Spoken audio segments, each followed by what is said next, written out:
Lately, I've been spending a lot of time doing something I never really thought about when I first moved to Japan: packing. Packing up my entire life. I've spent the last several years building a home here, collecting things, creating routines, making memories. And now I'm slowly taking it all apart. Packing should be the easy part, right? Put things in boxes, donate some things, throw other things away. This isn't my first big move, but for some reason, this one is a lot harder, more emotional than I expected. One thing nobody really talks about when you're moving abroad or leaving abroad is how much stuff you accumulate. And I know it's not just me being a hoarder, and it's not even expensive things. It's just life. A jacket you wore every winter, a mug you bought on a trip, a random souvenir from a local festival, photos that you look strangely young in, even though they're only a few years old. Every corner, every drawer feels like a little time capsule, and every time I open one up, I end up getting distracted by memories. I'll start packing for 10 minutes and somehow end up sitting on the floor looking through old photos or reading notes from years ago. Not exactly efficient. One of the hardest parts has been deciding what stays and what goes, because I realistically can't take everything with me. Some things just aren't worth shipping. Some things won't fit. Some things I simply don't need anymore.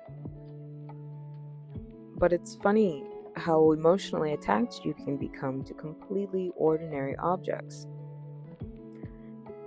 But I think it's not about the object itself. It's about what it represents. A certain period in your life, a memory, a version of yourself you're not quite ready to let go of. And suddenly getting rid of a sweater feels weirdly emotional, even though it's just a sweater. Maybe I should talk to someone about why I attach sentimental value to literally everything.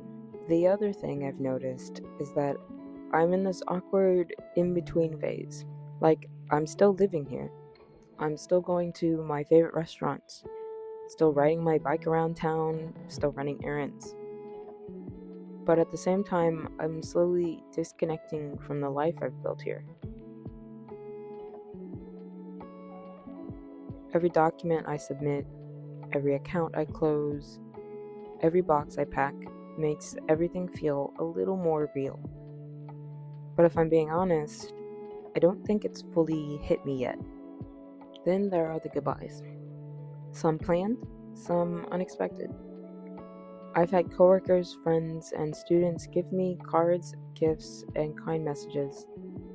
And truthfully, I don't think I realized how much some of these relationships meant to me until I started saying goodbye.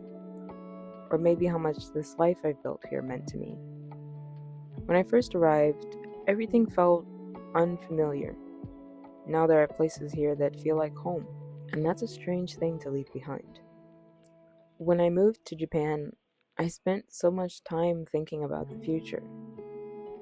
What my placement would be like, whether I'd fit in, whether I'd even enjoy living here. Now that I'm leaving, I find myself thinking about everything that happened in between. The students, the friends, the mistakes, the adventures, the struggles. The random little moments that never made it into videos but somehow became some of my favorite memories. Those are the things that I'm carrying with me. Not the furniture, not the boxes, not the stuff.